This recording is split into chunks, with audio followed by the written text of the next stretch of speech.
Welcome to the Game & Watch podcast, episode 67 for the week of the middle of December, whatever week that is for you guys. Obviously, this is going to go a bit off the rails this week because I'm stepping in for our original host, Justin Reed, or Too Tall for You Fall. He had to step out for some other obligations, but doesn't mean we're not going to have a great show. And this week, we are joined by, of course, finest Dabs, F-Dabs, the F-Bomb, Yo, F-bomb, I like that. F and F of the Fs, yeah. Yeah, plenty of Fs in there. How you going, my friend? Oh, I'm doing very well. How about yourself? Yeah, can't complain. Definitely not, because we're joined by our infrequent flyer, hopefully frequent very soon, Black Cat Celine. How are you going? Hey guys. Yeah, I'm doing all right. As I was just saying before we came on air, moved across last week, so starting to settle in. Yeah. Right. Nice work. Okay, well, let's just get stuck into the episode because that's what everyone's here to hear. But before we do, just note that this is a podcast that's not just video, but also audio. So if you're either watching or listening to us, know that we're on YouTube, we're on Twitch, streaming on all your favorite platforms at the regular time. It's usually on actually, I'm not going to pretend I know the time. Australian time, it's going to be wrong for almost the majority of you. But usually at the start of the week, why not start your week with a bit of Game & Watch? We're also on all audio platforms for podcasts, wherever you'd hope to get them. Spotify, Apple Podcasts, iHeartRadio. All those are available and we're present on them. We've also got a Patreon because we don't run ads here. We do want to be supported by you guys as closely as we can. So if you feel like you want to contribute any money to help support the podcast and help us release more and more better content, then head to patreon.com/OurViewGaming and you'll be able to become a member of our site and just help us create all of that great content that you love to enjoy. We're poor streamers here, like the rest of the podcast world. Well, I don't know. If you were fortunate enough to catch our live stream, and it's still on YouTube actually, of the Game Awards late last week, then you'd think we're super fancy. We got that fancy background rolling, and there's a lot going on. We were wearing suits too. You wouldn't think that would be poor streamer mode. Yeah. Yeah, the grind is definitely there. Yeah, definitely. Oh yeah. But we're looking good, I say that, of course, wearing a slauncher top for St. Patrick's Day, just to represent the Irish out there. We'll be there soon enough. All right. So how's the week been for you guys? What are you playing? Anyone want to jump in with a classic game?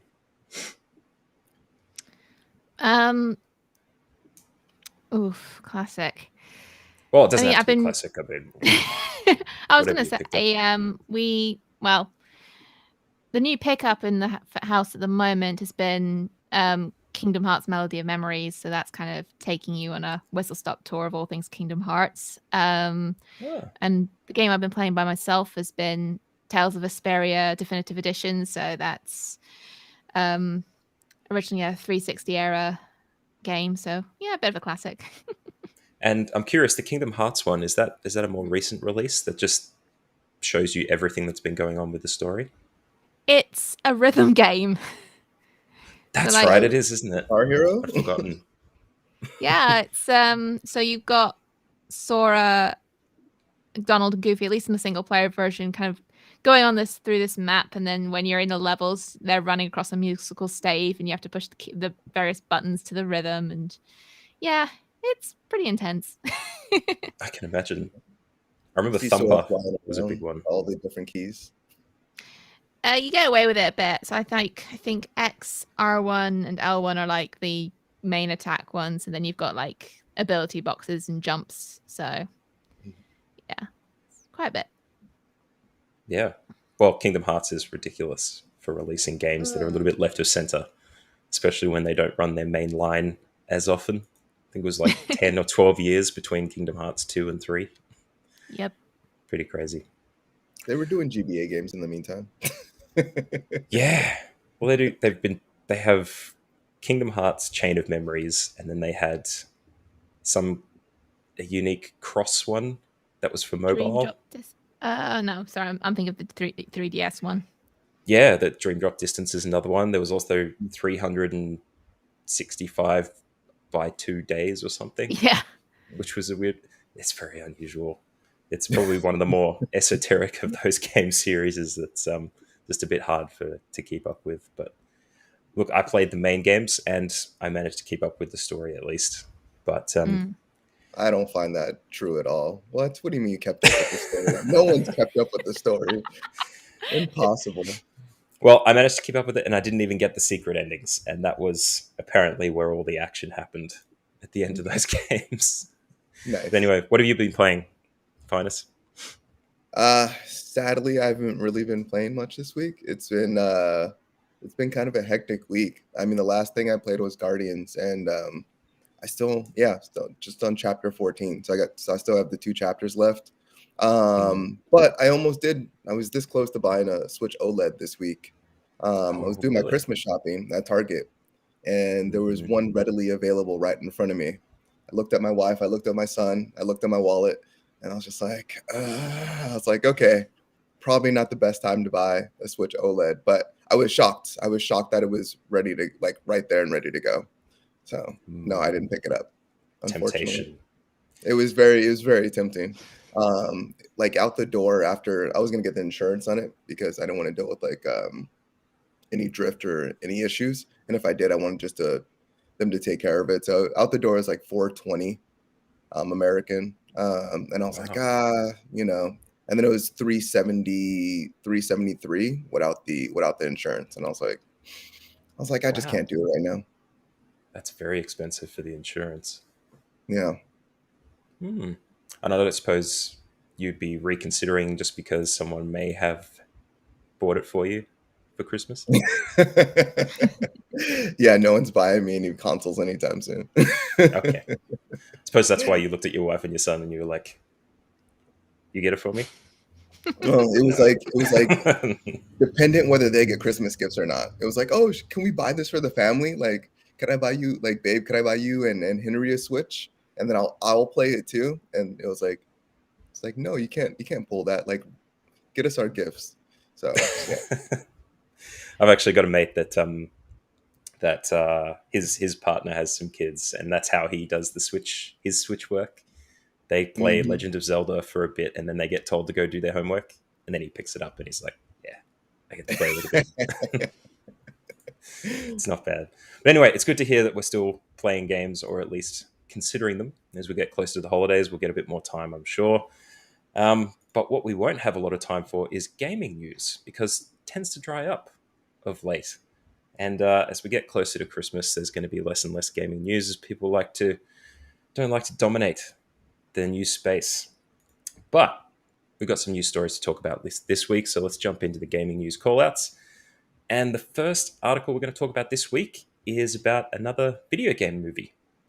Um, this one is about Mega Man, and Mega Man being shifted over to Netflix as a film.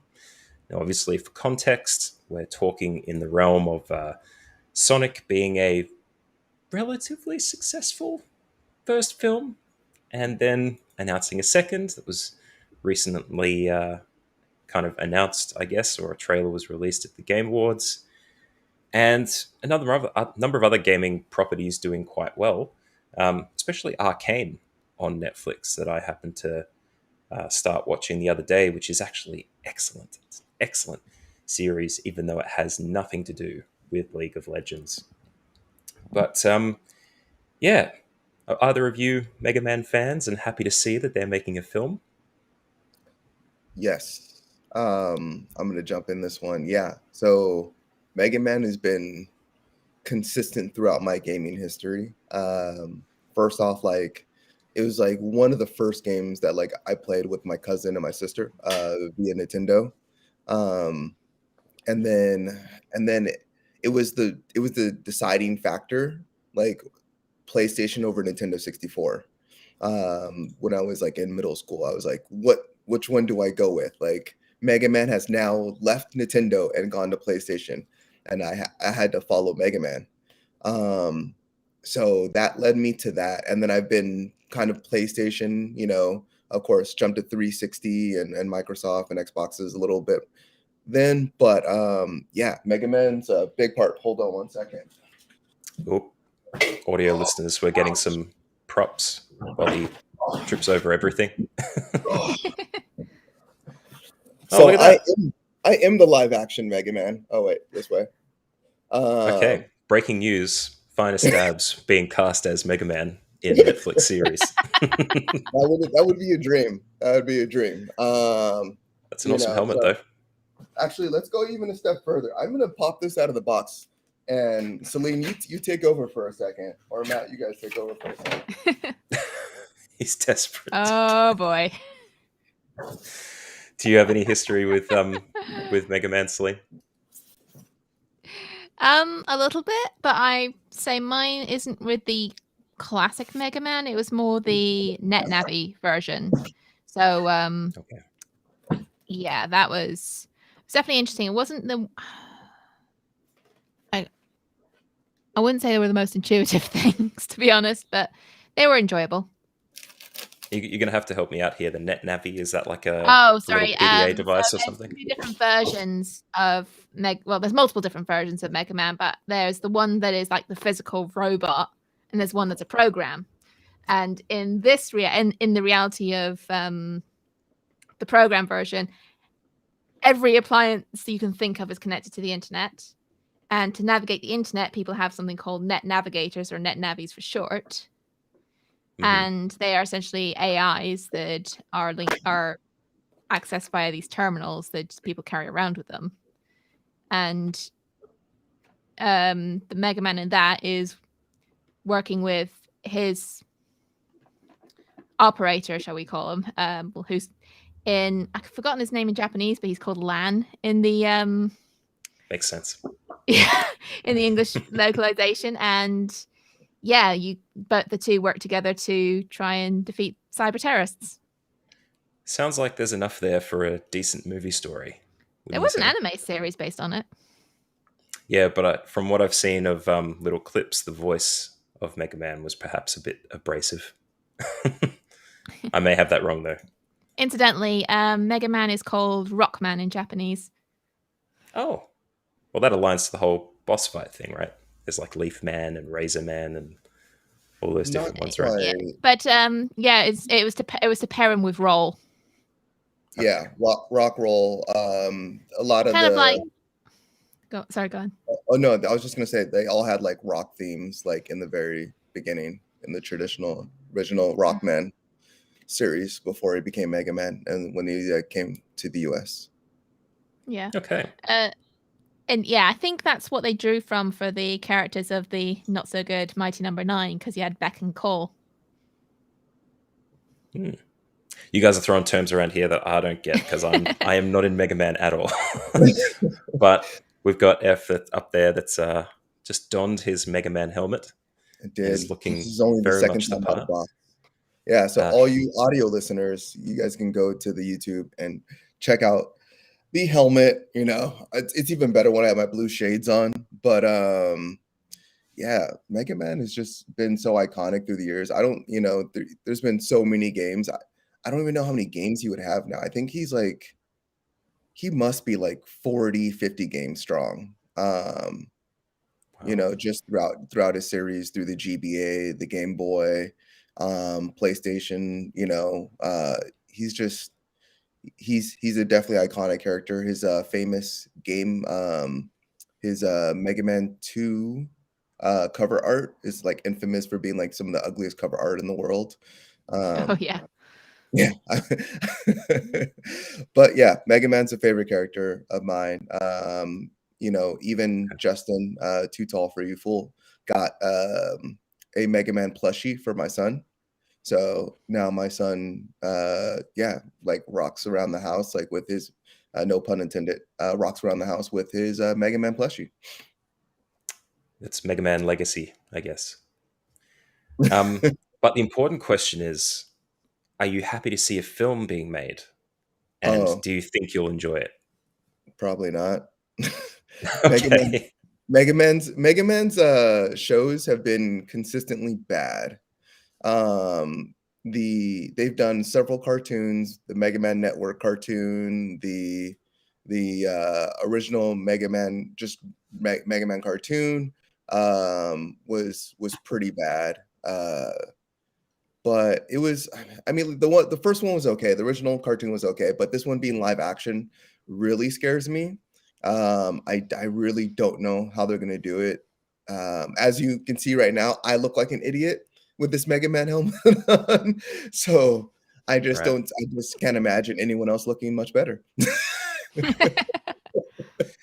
Well, if it helps at all, despite it being cancelled, the Cowboy Bebop anime by Netflix was not the best in terms of an adaptation, but they got incredibly close with their CG graphics and the environments and all that stuff to the original anime, which is incredibly hard to do because that's about space bounty hunters in like a cowboy style motif with a bunch of weird ships, and they got incredibly close. So you never know. They might do all They right. they did, but at the same time, like I feel like the most successful spinoffs are the ones that create their own stories within the universe. When you're that close as Cowboy Bebop was, like Hmm. it almost is a disservice to like just do like a almost a live action copy of the Yep. original series because it's just gonna the fans were already upset about so many things that they took like liberties to. And then yeah, and then look, I mean, look what happened. Like they literally said like they told it kind of the woman that played Faye Valentine in that, she like in her Twitter, like she was just like, "You guys, like, come on, like, be realistic." Like, kind of just like blowing people off. I think she said it a much harsher tone than that, but she like blew the fans off. And these are the people that are gonna like watch the show and jump on the show and everything. It was close, but even like with Arcane, like you said, it has like nothing to do with League of Legends because it doesn't. It's a story within that universe, and it Yep. succeeded. So yeah, hopefully it takes liberties, like the best parts of Mega Man, incorporates that, and then goes from there. But like Mega Man is from Astro Boy, and Hmm. even Astro Boy didn't succeed with the animated one. So we'll see how Mega Man does with this live action one. It's gonna be interesting. I just really can't wait to see. Okay. Mm. And I'm gonna take this Sound. helmet off. I just did a quick fact check. According to Wikipedia, at least, Mega Man's got like 40 odd mobile games alone. And then you've got, but like, I think it's something like the original series was 11 with 5 redone for the Game Boy. Then you've Hmm. got various spin-offs. You've got the Mega Man X series, which goes up to 8. Then you've got So there's a lot of re-releases and stories there. collections. A lot Oh of yeah. stories they could So draw from. and then on top of that, you've got Battle Network Zero, ZX, Star Mhm. Force. So yeah, you're probably looking at easily about 80 different Yeah, titles but here. they're pretty much all the same story. That's the Yeah. funny part. Okay. So maybe they can't get too far away. But I guess this is just a wait and see. We'll Mm. have to see what they come out with. Maybe that first trailer is the one that's going to tell us whether we want to watch it or not. But sounds like we need to have a separate conversation about Cowboy Bebop as well. I didn't realize we had some potential fans in our Oh little yeah, group. love Cowboy Bebop. Seen the series, the actual anime all the way through. I mean, it's only what 26 episodes. Like, Yeah, and they're a lot yeah, shorter than you think. yeah. Which was the So, other surprise that the episodes in the Netflix series were quite large. They mhm. were about 50 minutes each. Well, they're But trying to anyway, flesh out those characters and oh yeah. Anyway, we'll have that yeah, conversation later. we could Yeah. talk about it later on. Let's just get through the news, and then we can section off some time for ourselves. We'll have a fun corner. Yeah. All right, next, GPU shipments are slated to increase over the next by next year to up by 25%. Obviously, there's been a lot of stuff that's affected the ability for consumers to acquire GPUs in the last year, 2 years, and there's been a whole host of problems associated with that. I think a few weeks ago we talked about some people jacking up a truck filled with GPUs. Who knows what's happened with those? You've got cryptocurrency miners looking to purchase as many unlimited GPUs as they can to do crypto. You've also got people trying to flip them for a profit. Scalpers, they're notorious in the industry in almost all aspects at the moment. So there's a bit of people are unsure that increasing the amount of GPUs in production will actually make it to the consumers. Not being strong PC gamers among you, obviously throwing a barb there. What are your feelings on this increasing capacity that we could potentially see, and whether it makes it to the consumer, or do you think we go full cynical and see the scalper market increase?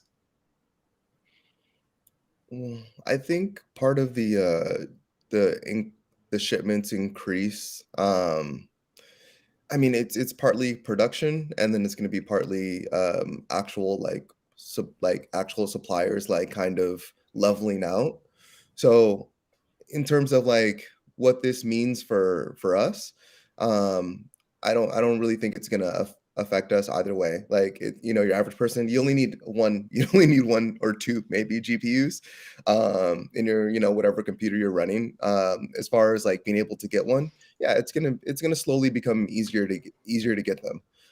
You know, so I don't know. And then as far as them being shipped out to people, um, yeah, I mean they're doing everything they can. They're making more.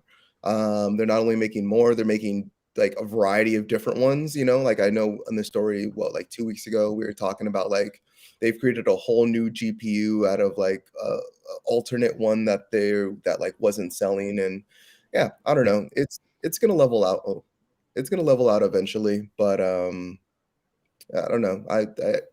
I don't think scalpers can only buy so many too. Once they have their farm for like crypto or whatever they're doing, there's not much need for them anymore. So, they're not going to keep on consistently buying them. And scalpers are, while there is that market there, I think it depends on the kinds of cards they're going to be releasing. The article yeah, that we're pulling this from on digitaltrends.com doesn't explicitly state or whether they know or otherwise what kind of cards are being released.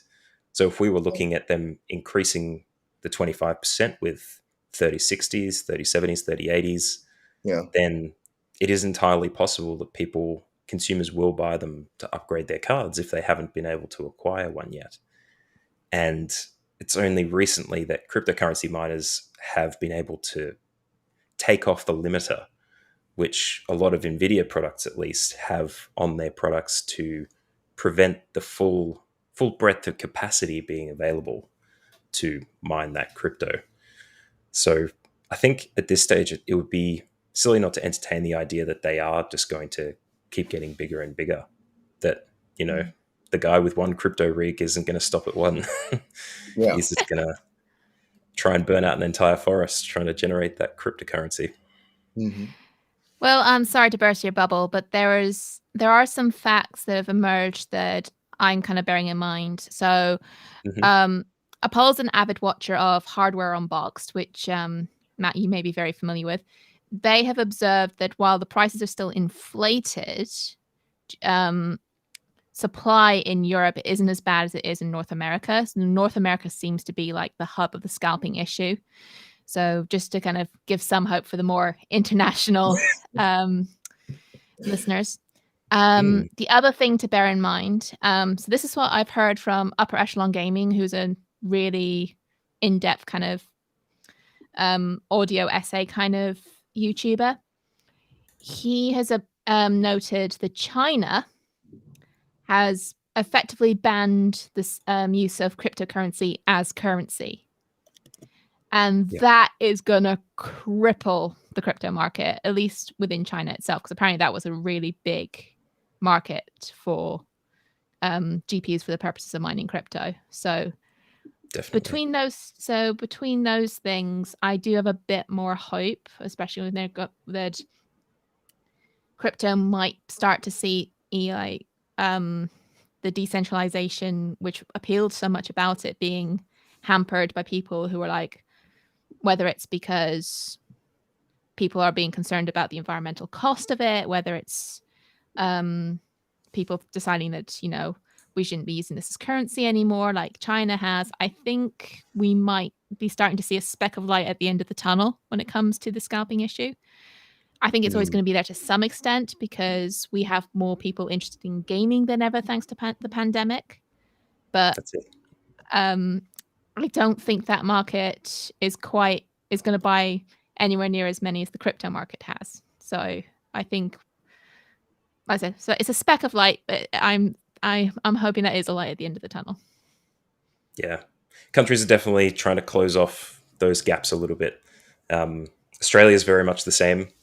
At least in terms of cryptocurrency, a lot of the transactions involved with it have been deregulated, and they're looking at regulating those now. There's going to be a few bills passed in the next few months. Oh, that reminds me, the Stop Grinch Bots Act over in the US. That's something else to consider. So hopefully, hopefully Congress is actually going to sign it this time. Yeah, and that one is about bots used for scalping, right? Yep. Yeah. Yeah. Well, look, we can only do what we can. And hopefully, even that being something that's been proposed since 2019, hopefully they see it as such an economic distress that they pass something like that and can shake things up a little bit. But the other thing that can shake things up with regards to crypto mining is that the gaming space is very much getting into non-fungible tokens or NFTs. Ugh. And Ubisoft recently announced Ubisoft Quartz, which is a platform they're deploying in Ghost Recon Breakpoint, I believe, to purchase costumes, the things that you put on your character. Cosmetics, thank you very much. I'm glad I've got you guys around to help me out with the show. But yeah, NFTs in the form of cosmetics that you put on your character. And they have no real value in terms of combat or improving your ability to play the game. This feels like them just trying to say that they have an NFT platform to say that they've got NFTs, because I think there's been a lot of discussion in the market, a lot of stakeholders asking in investment calls, what are you doing for NFTs? What are the NFTs happening here? Are you doing something in crypto and blockchain? Because that's the thing now, right? To make more and more and more and more money.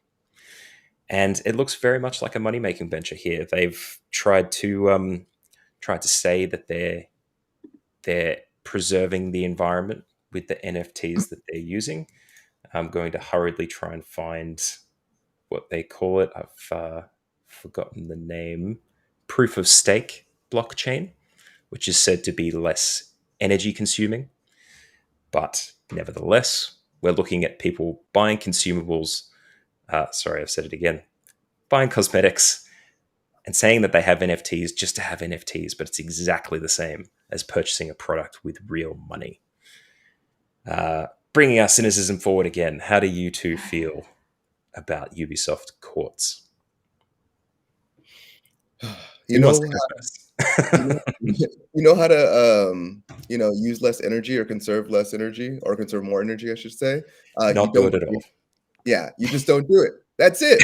I mean, you don't have to worry about that. Come on, Ubisoft. That is such a cop out. Like, oh my gosh. And then what happens when the game is it comes offline or, they close the servers down or whatever? Do you still own that NFT and what can you do with it even after the fact? Are you going to be able to resell it to other people just to show people that you have like a certain outfit for a certain character that you can never use again? I don't know. This just all sounds bad to me. Has anyone purchased an NFT here? I'm just curious. Nope. No, No. no. Okay. And look, it's. I think NFTs, the way that they're being used now, is just it's ridiculous. Just Yeah. like you're saying there, because people are buying pictures, and it takes energy and it takes money to generate the idea that this picture is a non-fungible token, which means you can say it's yours, but there's nothing preventing other people from having that image as well. They Yeah. just don't have that one version of the unique image that you purchased with your money and destroyed a bit of the Amazon just to be able to get. I'm, It's I'm I screenshot stuff all the time, and I'm sorry, like yeah, you know, I will screenshot your NFT, and I will make a library of your NFT if I think it's cool enough. Because like, hey, like you put it out there. I mean, that's the thing. It's a bragging right, right? I mean, mhm, that's all it really is. Yeah, this is just another form. This is like the new step of microtransactions. Mm. Microtransactions kind of like fell into the background because people like were so upset about that and how that, and then they're just trying to find another way to do it. They're trying to find another way to hook people, create that addiction, and get you to spend your money, even more so after buying the game. So hate it. Not a fan. We'll see what happens. I don't know. Celine, what about you? I have to call it the most tone deaf announcement in the history of gaming. We like yep, we've got the climate crisis going on. Where people want like I use Ecosia over Google most of the time because it plants trees. Like I I'm looking for ways to kind of reduce my carbon footprint, and to hear Ubisoft do this, I'm like, well, thanks. Now I know who not to buy from. You mm, know, and that's the thing. Like I have kind of made it a point that I'm not going to double dip as far as paying for a game goes. I'm either going to put microtransactions in a free to play game, or I'm going to pay an upfront cost, and that's it. You know, um, that I'm one of those players who will say if the only bonuses for limited edition versions is in-game cosmetics, I might as well get the vanilla version and save the money. So I don't really digital cosmetics aren't the biggest deal to me. They're fun, mhm. but they're not mandatory. And Ubisoft is all about them, though, isn't it? They have oh yeah, their base edition. They've got the deluxe edition, the deluxe edition, the super I gold have special edition of all their admittedly I games. haven't played a Ubisoft game since Assassin's Creed Syndicate, so that makes it even easier for me because Hmm. I felt the quality of it was degrading from like Unity, and I was just like, you know what, I'm not really invested in them anymore. And the only Yeah. reason that Apollo has Far Cry 6, I believe the newest one Mhm. is because he got a free key for it when he bought his graphics card. That's the only reason. That's the way He to do said it. to me, that if it weren't for that, with all the human cost that's going on at Ubisoft, he wouldn't have bought it. So there you go. Yeah. And that's the other aspect, right? They Mm. they they got a call out during the Activision Blizzard stuff that's still going on about their work practices, and while they've stayed pretty free and clear, they've just found another way to make more money to keep doing the things that they're doing without really changing. It's I think tone deaf is the right way to put it. I think you hit Yeah, it right on the head I there. like that opening statement. I think that describes Perfect. Ubisoft as a company. Just Eve generally, yeah. Guillermo, get your finger out and get to work, damn it. Nice. Well, I love that all that ire just got compressed into a couple of news stories. It's definitely, I think, tagline of the episode: Ubisoft is tone deaf. There we Let's go. lock that in. You're welcome. While we continue our disappointment, potentially GTA 6 remains unannounced, but there is a DLC in the works for GTA Online, or as a subset of GTA 5. Although I hesitate to say that actually, because I think most players these days are in the online component instead of the standard GTA 5. Yeah. Um, but yeah, it looks like this was sneakily leaked by Snoop Dogg as a collaboration by Dr. Dre in this little DLC bit. I'm not going to admit I know a huge amount about it. It's been a long time since I've touched GTA, but how do you guys feel about this? Getting a bit of Dr. Dre in there. I think this is what I think this is like very much a progression we're going to see in gaming. I think this is like a Fortnite move. You know Yeah. how Fortnite Fortnite has concerts and like they consistently have different artists in their game and everything. I can very much see that. I can very much see like GTA 6 going in that route, like artists coming to them or vice versa and launching their new albums in GTA 6. GTA 6 having concerts like within their platform. I think this is the first step towards that, and I like this is I think this is just like a test, to see how that goes, that how that collaboration goes, and if they can potentially use this as a viable way to keep people invested, because GTA 5 has everything. you know Hmm. GTA 5 has racing, Hot Wheels tracks, flying. I think the only thing they haven't done is gone to space or the center of the earth. Um, True. but like as far as like being on the planet, like you can do pretty much anything, run over, kill people, sleep with people, like the whole gamut. So Hot coffee. Yep. yeah, yeah, no, hot, definitely hot, cold coffee now, but Yeah. But no, yeah, I see. so I see what you're saying. GTA Online hasn't had a shout out as a live service for a little while, hmm and even though we saw at the Game Awards that there were a bunch of other live services that made it in there, Fortnite, of course, being one of them, hmm they are probably looking to tap into the market a little bit more and make themselves known. And if this is successful, is there any product integrations that you would want to see in GTA? Is there like a wish list that you have? I mean, that's a question I'm going to come back to. I don't even know offhand, but yeah, there's definitely concerts I would like to, not concerts, there's like music if it was like released like in the game, like, and I'm like flying around and driving around and popping into tanks and like destroying buildings and stuff like that. And all of a sudden like my favorite track comes on from my favorite artist and it's like new and it like newly released. That would be just phenomenal. That'd be a game changer for me in general. It would keep me more invested in the game longer, just knowing that, hey, Green Day or Incubus like popped on the radio and I'm like, doing this and destroying things like to my favorite music. I mean, that's essentially why like Spotify came to consoles and why they certain games allow you to listen to that and things like that. So why the Guardians of the Galaxy and the original GTAs did so well was partly because of The music. just the music that was incorporated in it while you're doing what you're doing. Hmm. Celine, have you touched GTA at all? Not really, not since like the top-down games of old. I didn't Oh, yeah. really. I'm more of a fantasy type, so they haven't really been my jam. What if Tales of Arise did a merger with GTA, and all of a sudden you could? I'd probably. God, I do not see that working. Yeah, that's fair enough. If someone pulls out an Uzi and you're doing magic spells and stuff, it's kind of a clash of ideals probably.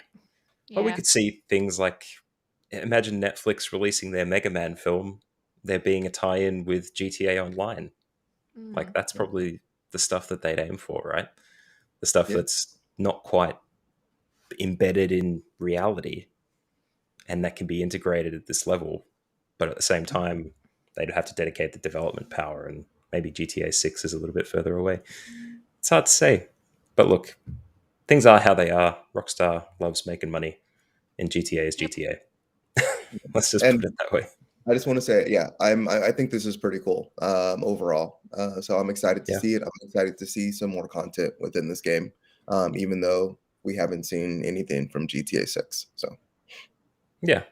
Or who knows, maybe they'll sneak like a little announcement in here. I know that there's like a subset of little puzzles and trivia and secrets you can unlock in the world, I think, of GTA 5. They might add some more secrets in there. I don't know. yeah. We'll have to see. Now, in sadder news, we have Nintendo creator. I'm going to butcher this too, but we'll see how we go. Masayuki Uemura, who was the lead architect of the Famicom or the Nintendo Entertainment System, has died at the age of 78. The impact on the industry is obviously huge. I'm sure many would call him the grandfather of video games, at least in the Japanese context.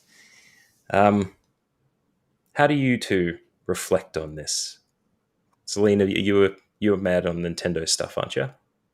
A little bit. Not as much as my brother, but Okay. yeah, Nintendo is probably what got me into gaming, so it does have a special place in my heart. And well, I personally started with the Game Boy rather than the television consoles.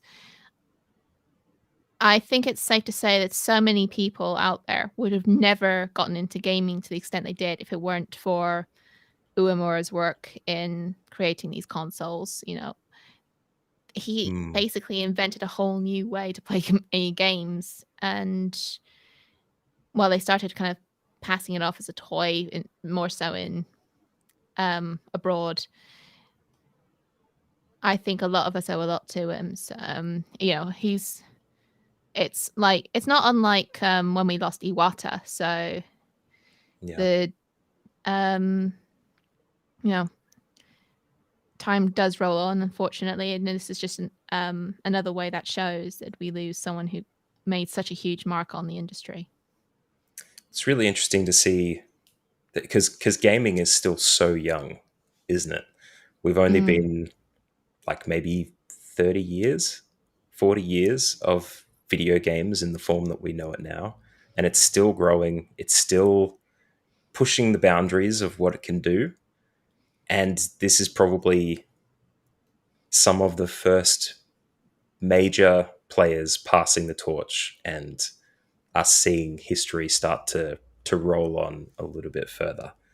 You know, we've had the fathers of music from like 2000 years ago probably that we can't even remember, and uh, even movies have been close enough that we've seen some of the greats pass on after they've made their big impact on the world.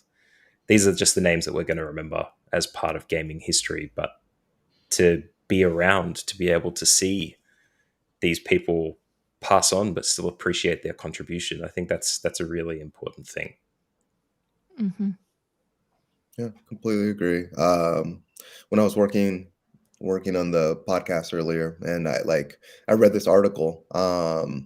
Yeah, it was just you never know the impact of someone until like they're gone, and it's just like thinking back to how those consoles like affected me, affected my life, my friendships, and the friendships that I built playing these consoles and just attaching, such sentimental value on something that's, such a luxury item. You just it's essentially a game, but the way it affects you and the stories and that you tell and the fun that you had and the memories that you have.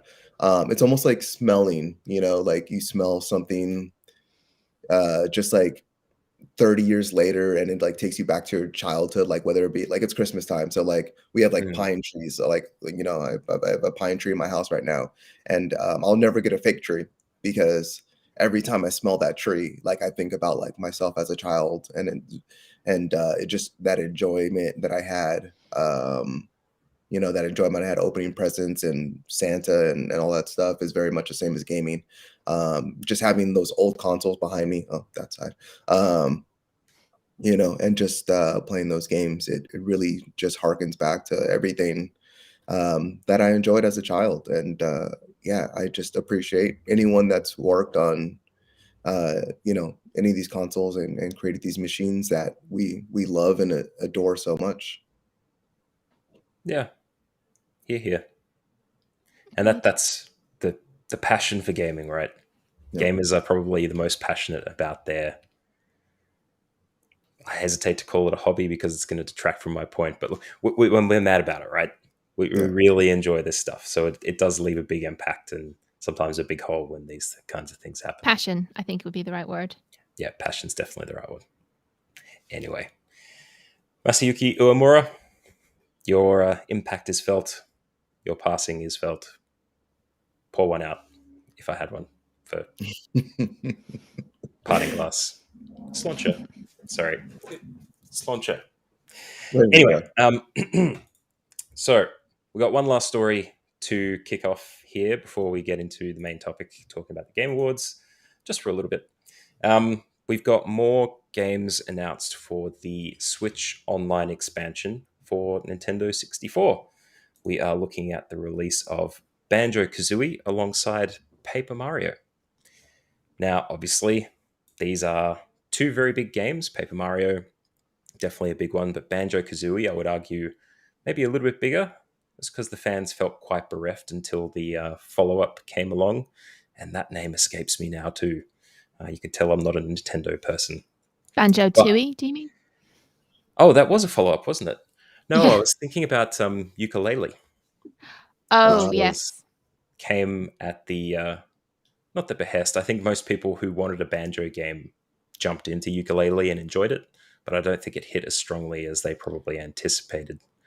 The from what I've heard, like inconsistent game design was the biggest flaw of ukulele. So Mm. um Funny you should mention inconsistent game design because the Nintendo Switch Online platform has not been consistent at all for many of the games that have been released on it. So, no rhyme or reason. uh, Sounds about right for Nintendo, I'm afraid. yep. And are we hopeful that Banjo is going to have justice done, or do you reckon they'll just do whatever they did last time? F, what do you reckon? More of the same. You know, It's not going to be perfect.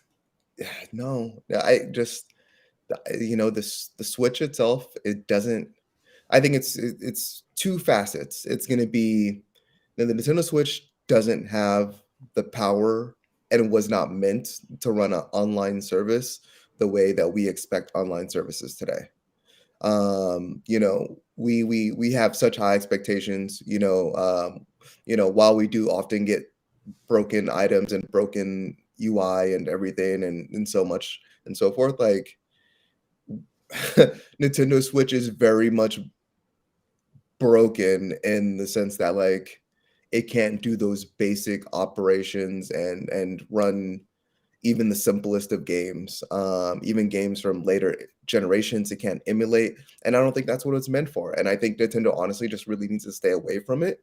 If they want to, I mean, they're going to sell consoles. They've already sold so many consoles, but Mhm. I think it really does put kind of a negative look on it, and when they do come out with like their next Nintendo Switch platform, it could dampen people's enthusiasm to do the online. So if they want to continue to make money in that market, they have to build the trust. And I don't think putting like um, you know, half made or half created, half ass is what I was gonna say, but I'll just say it. Like, emulations on their system, I think it's only gonna hurt them. So I don't see Banjo Kazooie or Paper Mario being done exceptionally well. I think it'll be done better than the previous games. But I'm not looking forward to it. It's probably too soon, right? Yeah, Like well, if they're releasing this, maybe they're not putting the effort in to try and clean up that mess that they did in the initial online release, right? But yeah, yeah, as you say, maybe it's just not what it's for. very It's a much weird one. believe. Yeah. I want to see Conker's Bad Fur Day. I want to see that on Nintendo Switch Online. Did I, either of you play that? No. I've seen bits of it, but Very uh rude. Let's just say it. yeah. It's rude. It's a rude game. It's not wouldn't necessarily align to Nintendo's values, at least these days. The idea that they can get cancelled. But yeah, look, it is what it is. Banjo Kazooie fans, I'm sure you'll jump on the N64 train and give it a go if you don't have a means to play it otherwise. But just note that if you've got a Nintendo 64, the quality would probably be exactly the same as that. So maybe you don't And need to to. be fair, if you Rare Replay is a thing. There was a whole collection including Banjo Kazooie True. and Banjo Tooie on Xbox. So, and I think isn't the I think it was I can't remember if it was Xbox One or Xbox 360. It was one of those two. But yeah, you can play Rare. Rare is owned by Microsoft these days. You can get it on their platform, so you're not restricted on that front. No, but Nintendo are very much about the original experience. The nostalgia, you come yeah. to us for the Look at you. You got all the words. I don't have any of the words. I'm just going to leave blank from now on. You just fill it with whatever you feel is right. I think you'll be right on the money. And you could obviously play on Xbox also, these games. So, yeah. Well, that's what Celine was saying. Rare being owned by Microsoft means that, look, it's going to be on Game Pass at some point. And that could be a competition point too, right? They announced Banjo Kazooie on Switch Online. All of a sudden, Rare Replay makes its way over to Game Pass. That's competing platforms. But look, that is all the news that we've got for this week. Not a huge amount, but it's probably as a result of a dip after the Game Awards, which occurred on Thursday evening, American time. Both sides, I think, very least, you could say it happened in the afternoon. And we were fortunate enough to stream it, at least Finus and myself, for a little bit, and we had Too Tall for you full jump in towards the latter.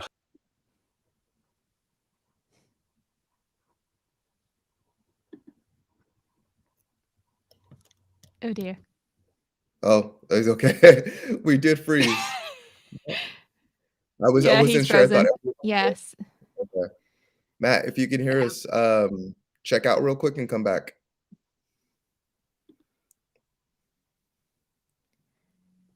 Well, anyway, I don't know what was he saying? Oh, here he's back already. Okay. I think it's saying about the dip in the news is probably tied to the Game Awards, which were canceling me as I spoke. we got to prove the word the latter, and then you just froze up. Well, it's really fun. I'll tell you what, quiet. Warner Brothers, of course, they've been prolific about removing content that they don't want visible on other platforms. It wasn't just our stream that got impacted by that. That Matrix stuff, that Matrix trailer was huge copyright strike opportunity for a bunch of people who were streaming that content. So they just heard the Game Awards and they thought they were getting in front of it. So sorry about that, and thank you Warner Brothers for removing me from the stream. But anyway, we're back. Game Awards was about 3.5 hours long, incredibly long time to spend watching tons of world premiere announcements and new game trailers and people winning stuff. Yeah. Some people being excited and swearing in the microphone, and there was lots of stuff to see there. Real quickly. So when I was preparing for the episode today, I actually went back to see if I can find a compilation of all the world premieres and games, and it was an hour and 10 minutes of just announcements, world premiere announcements, and I was like, oh my gosh, okay, never mind. I was like, I couldn't believe it. It was just an hour and 10 minutes of trailers for newly announced games. So that kind of blew my mind. That really put things in perspective, when thinking back on that 3.5 hours that we spent. Yep. And look, the awards too, I think if we just sat here listing awards, we'd be here for 10 or 15 minutes, and the ones that won, because there was a lot of them thrown out there. But there was just tons of content in there, and it's definitely worth a look. There was a lot of big stuff. I think for me, Hellblade 2, Senua's Saga, that was announced quite early in the show, and that one's going to be a very good game, I think, especially if they can match following up the first game, which was excellent. But I know that you guys were excited for the Suicide Squad Kill the Justice League trailer as well. That one seemed like it was pretty good. There was obviously the Matrix stuff that came out. There was an exclusive trailer that was dropped, as well as the Matrix Awakens, the Unreal 5, Engine 5 experience that came out on Series X and PS5, not on PC, which I was forlorn to find immediately afterwards when I tried to hunt it down, but that's okay. They have to do their thing. Um, Star Wars Eclipse was another big one. That was a uh, and the name escapes me now, but it's a Lucasfilm. It's done with Quantic Dream, so that's obviously going to be story driven from the studio that brought us Beyond Two Souls and Detroit Become Human. I think you jumped on Wonder Woman. Actually, you predicted it as it was releasing the trailer at the time, Finus. Yeah, That might have excited you a bit. it was I don't know, it seemed very Wonder Woman-ish. I don't know, like the gold and everything. Yeah, I don't know. It was very unexpected, but at the Mm, same time, I think it was expected, just the way that DC has been launching their games and the characters that they would move forward with. I know a while back they said that they're going to focus on their slate of female characters. So I wouldn't, that I think that was more like meant towards the movies, but I can very much see that focus in their games also. As Harley Quinn's been a prominent character for some time now. And yeah. then of course now Wonder Woman, and Wonder Woman's had multiple movies and everything. So yeah. But the thing I noted about the Wonder Woman one is that it's developed by Oh yeah, that's Monolith right. Productions, which is uh, responsible for Shadow of Mordor and Shadow of War, both Warner Brothers properties, but they were excellent games, I thought. Maybe Mordor a little bit better than War, but just that whole motif and that stuff coming out in that game. If they can do it in Wonder Woman, then I'll be jumping on it for sure. And we had Alan Wake 2 announced as well, which is a very long time after the original release. But it's made by Remedy Entertainment as well, which has done Control. So those universes are going to be tied together a little bit more, I think. Um, yeah, lots of stuff out there. It's impossible to name it in an episode. Celine, did you happen to catch any of the Game Awards, or have you seen any of the follow Um, ups? I kind of blitzed bits, the key bits, when the next morning because the live show started at 12:30 on a Friday morning, my time. So yeah, Yeah, no, thank you. Like four they make it hours from then. palatable Yeah, for the world, but someone has to miss out, right? yeah, exactly. And it's often Yeah, Britain. yeah, But yeah, uh, I was actually very surprised by how well It Takes Two did. So yeah, I have played it. Apollo and I have played a good chunk of the game. It's definitely mechanically speaking, it's definitely a masterpiece. The story, it's very. I can see that being a bit Marmitey, so that was fine. But I once, given the nature, the kind of topic of the game, I wasn't entirely kind of like, why is this smart? I mean, it looks family friendly, but when you pay attention to the themes, it's definitely not. We're talking about your characters are a couple who've just agreed to divorce, for crying out loud. So I was like, mm, so I was a bit caught off guard by it being a class as a family game because, imagine having to, you two imagine having to tell your kids, oh, this is what they're talking about. This is why they're fighting. Like, yeah. what? Yeah. But as far as the gameplay goes, the mini games, the kind of progression where you have to kind of work with the different characters and what they're able to do, it's definitely a very well crafted game. Mm. And even And before you get into the game itself, you have to play a co-op, don't you? yep, You need one other yep. person to play with you. So if you've played A Way Out, similar principle. So it can be online, it can be local, but you do need two players. You can't do an overcooked style like split controller kind of thing. Yeah, you can overshare though. That's okay with It Takes Two. Um, but yeah, it was a big surprise. Like even to us when we were watching the stream, the fact that it got Game of the Year, um, it looked like the person accepting the award was just as surprised as the rest of us too. um, which was very amusing. But there were a lot of surprises among the awards as well. I think we were very, very surprised as one of the first awards that were awarded. That Independent Game of the Year was Kena Bridge of Spirits. Hmm. How did that make you feel, Finus, after your experience with the game? You know what? That's the thing. So for me, it was more the hype that was built around the game that left me disappointed. Because as so there's like certain things that like I felt like we've kind of moved on from in terms of like gaming and everything.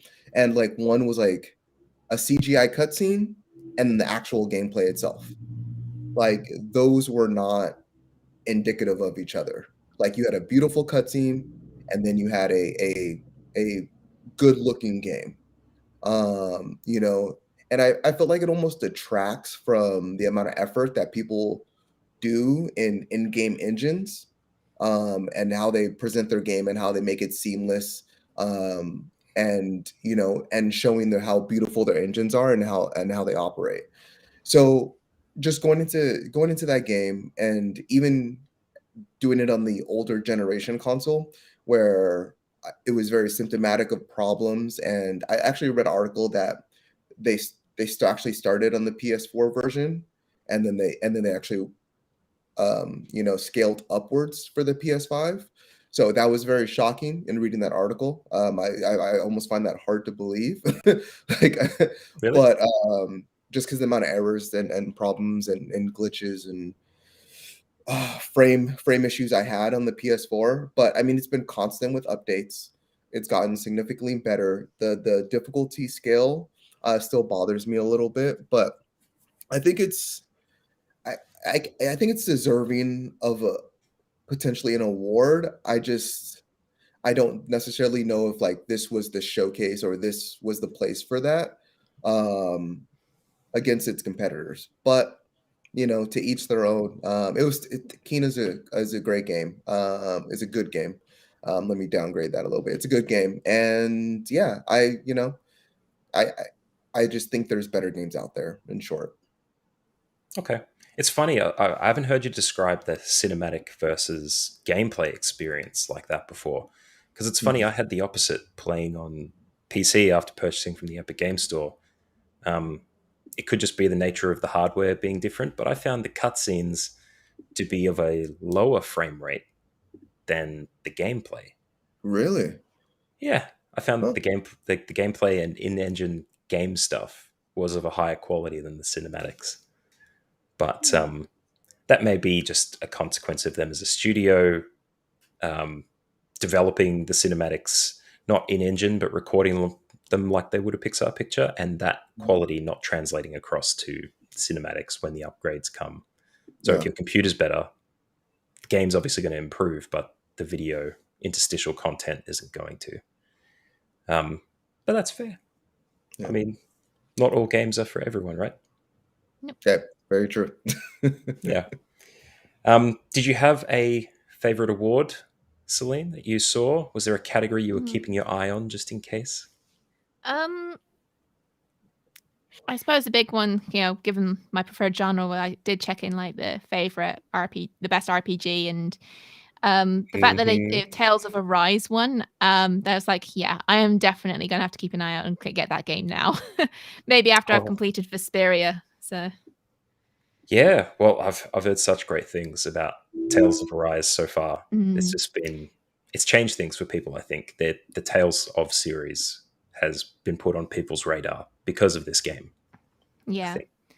I think, yeah, it's probably gonna be to the modern Tales what Symphonia was, back in the GameCube days, and maybe even like what Monster Hunter World became for its franchise in a way, because it filled a gap at just the right time in a way with, um, you know, the Monster Hunter franchise has classically kind of had some elements that are common with the Dark Souls series, in that you've got these great big bosses which you have to work down and you have to read their movements to kind of keep ahead of the game.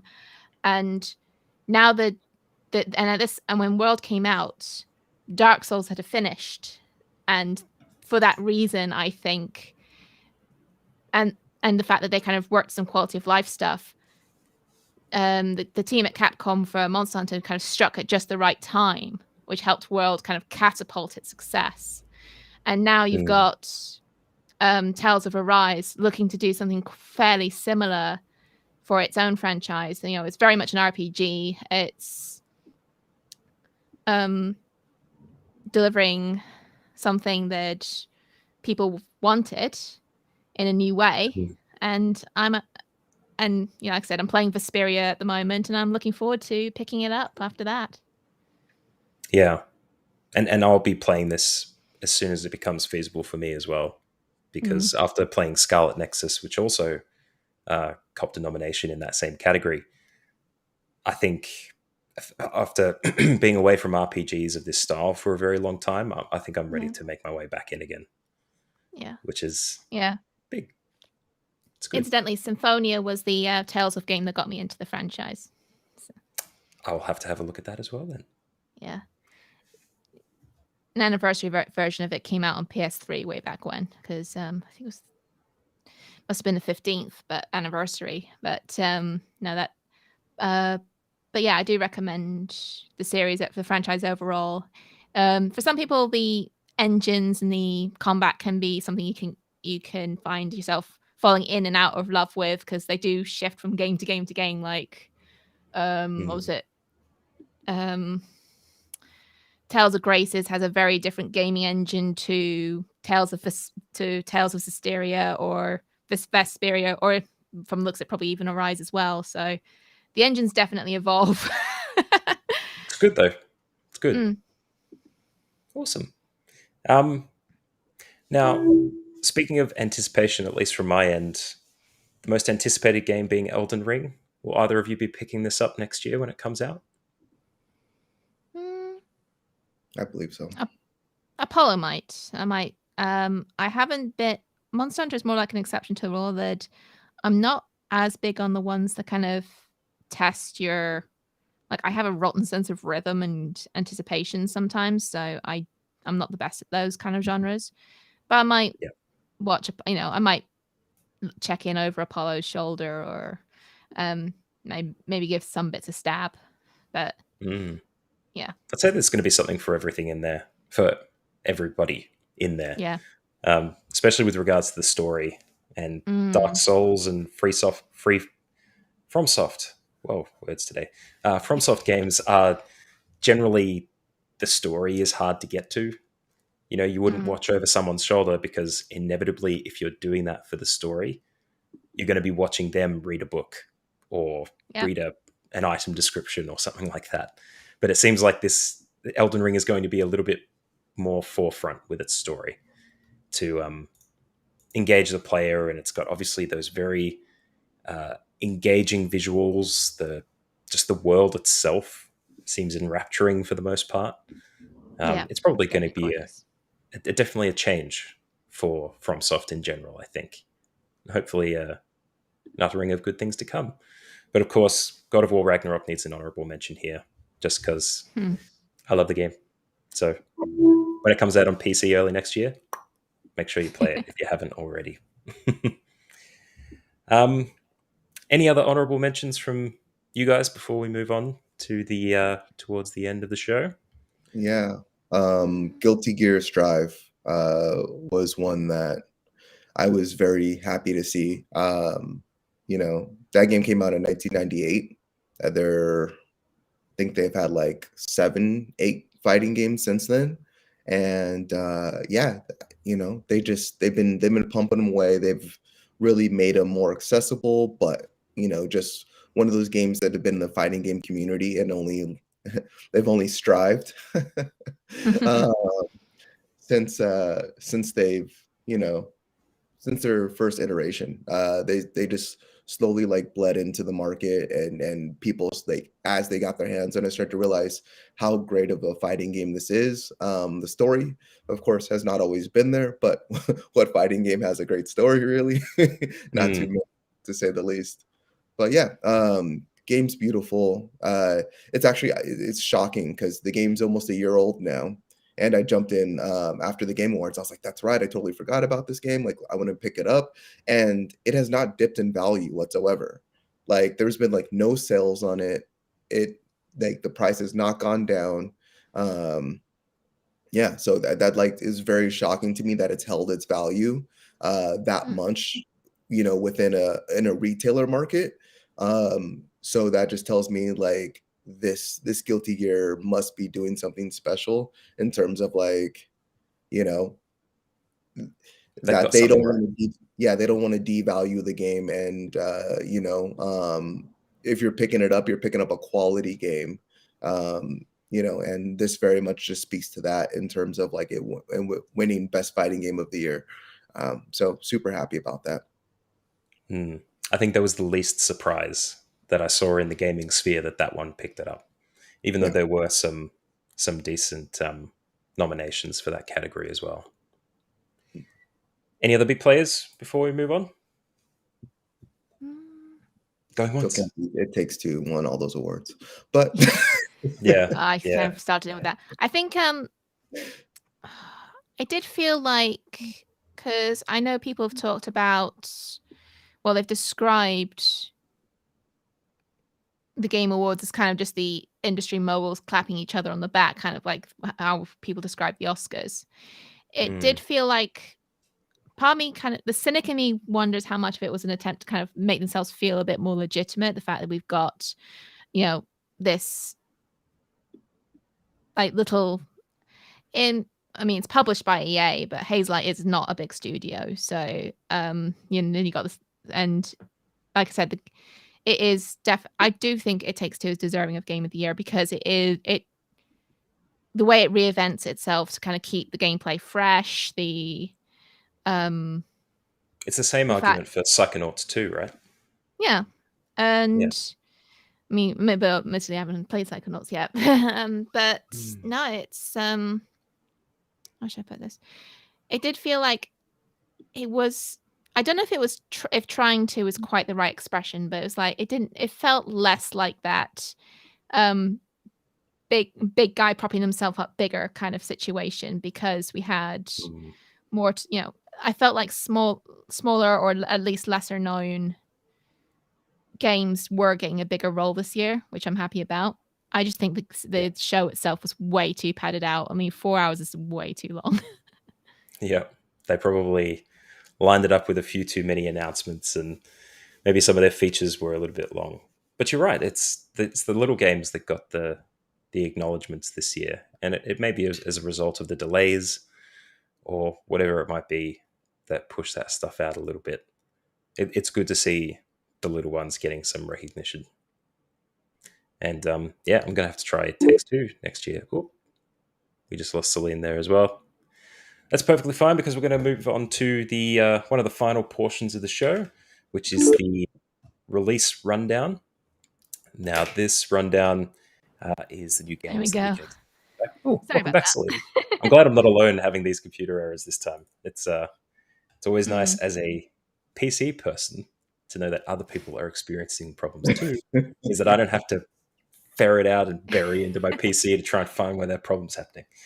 Yeah. Anyway, we're going to move Before on to. Oh yeah, Oh, go ahead. I just want to say, so just on the Game Awards, real quick, Jeff Mm, Keighley he did comment, just on the Game Awards, like after the show, and how it was front heavy and advertisements and all that stuff. So, I mean, if people want to read it, we don't have to talk about it right now. But I pulled it up on deadline.com. And mhm. it just talks about, what Keeley said about the Game Awards and how he feels, and he definitely feels like he can do better, is in short what I summed up from the article. And he's looking forward to next year's show to take in everyone's feedback and make the show even better, which he's done year over year. So Yeah. look forward to that, because he starts as soon as Game War ends. He takes like a small break, and then he starts all over again. So Mm. He's a great guy about it. Say what you will about the show. Um, he does always say that he's looking to improve, and he dealt with a lot this year and the year before, right?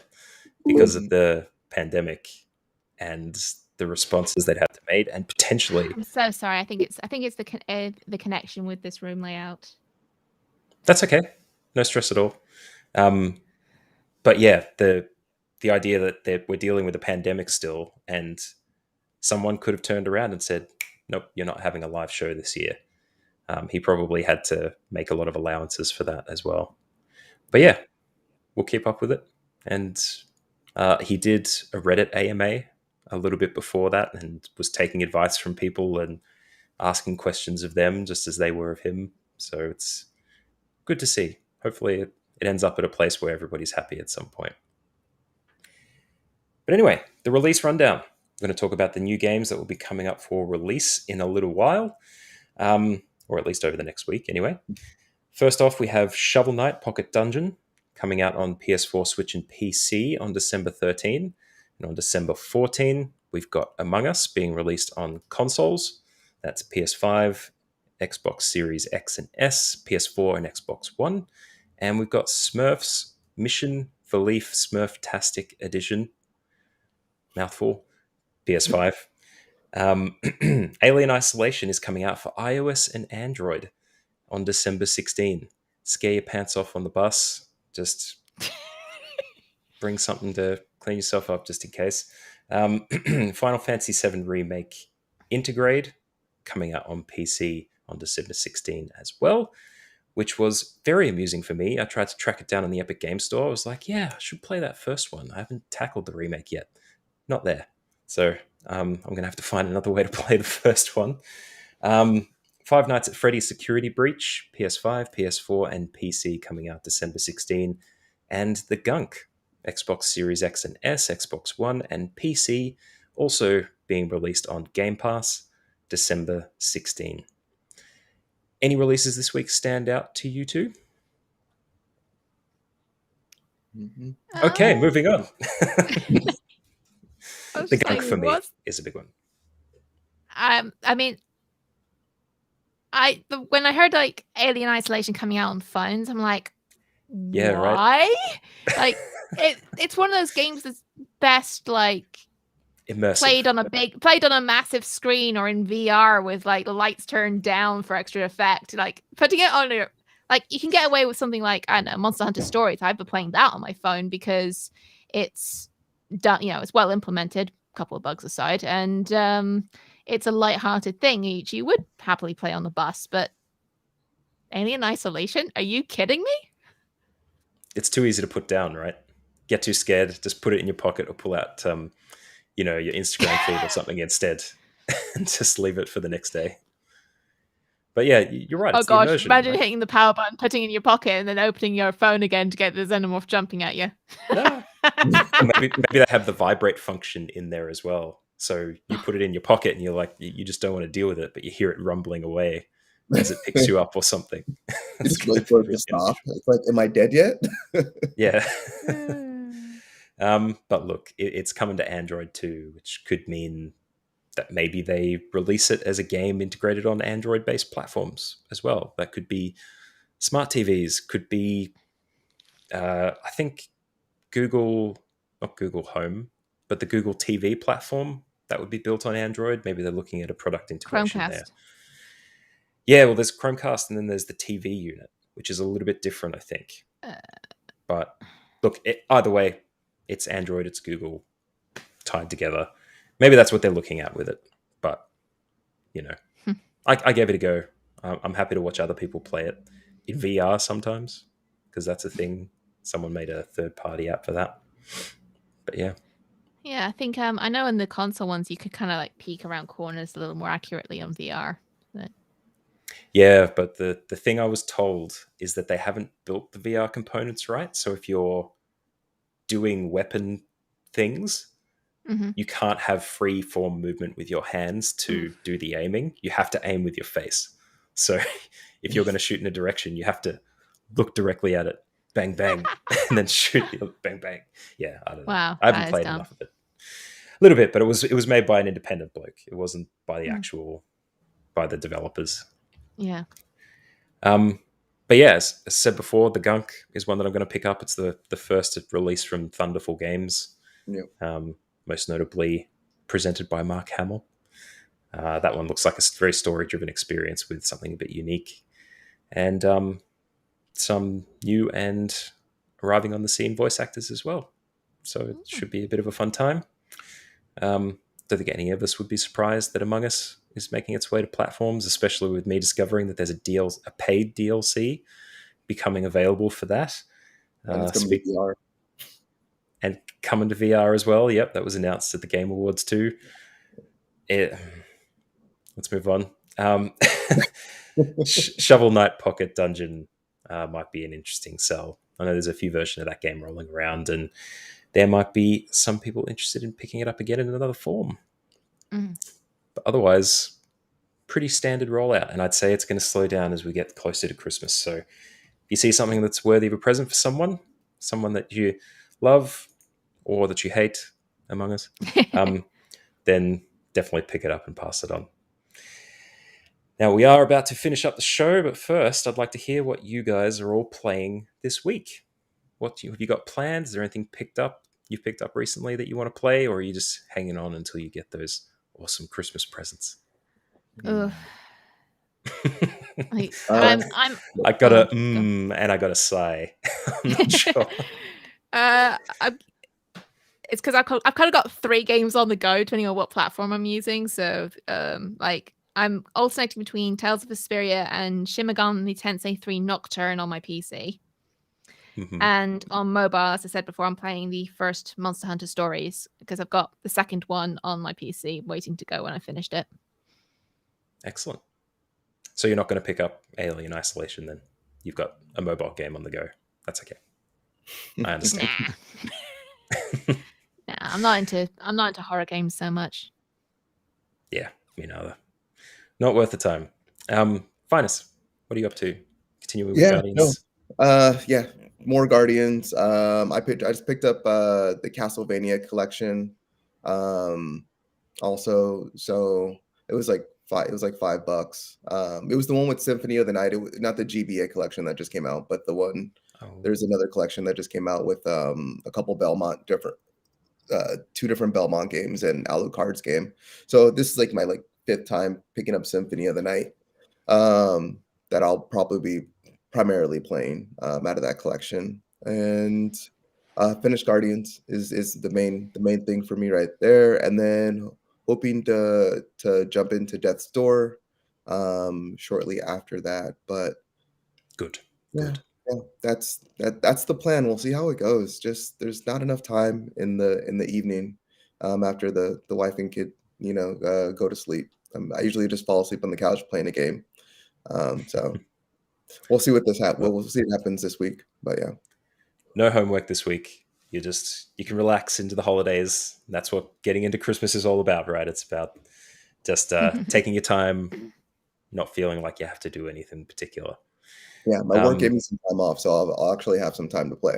So looking forward to that. Awesome. Love to hear what Yeah, you think of Death's Door. Yeah, this past week has all been about recovery from the move. So yeah, I had more time for my games than usual.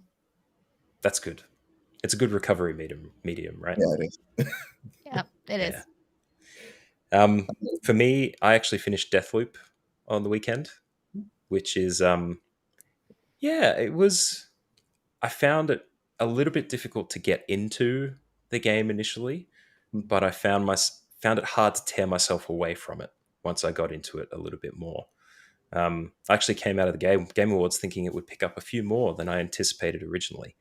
And look, the story is interesting.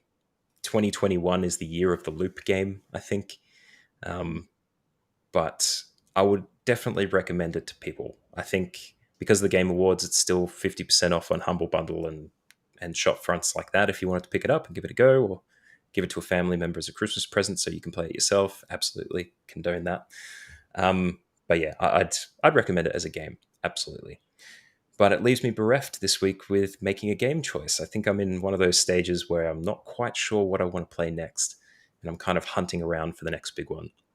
But I'm still sitting on Forza Horizon 5. I can keep playing that through and see how I go. Obviously, Halo Infinite campaign was released a couple of days ago, and that would be one to jump into.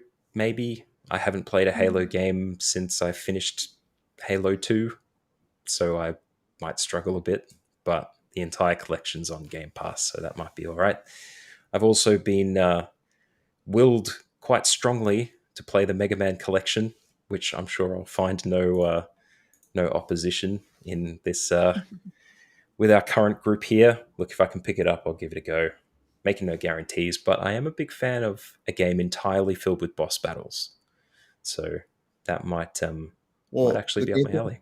yeah, the great thing about Mega Man is like after you clear the level, it gives you a good indication of like some of the elements that you'll be like having to deal with during the boss. There's Mm. always a certain progression. One boss defeats another boss, defeats another boss. There's going to be the first boss that's easiest to defeat with your regular power and so forth. And then you get to play all the bosses again at the end level before you before you play the final boss. So it's very much like a boss run game. Like once you like figure out like which boss defeats what boss and figure out that puzzle, then you go to the last bosses and it's like how fast can you speed run these bosses? Um, yeah. Okay. Okay. Yeah, we'll see how we go.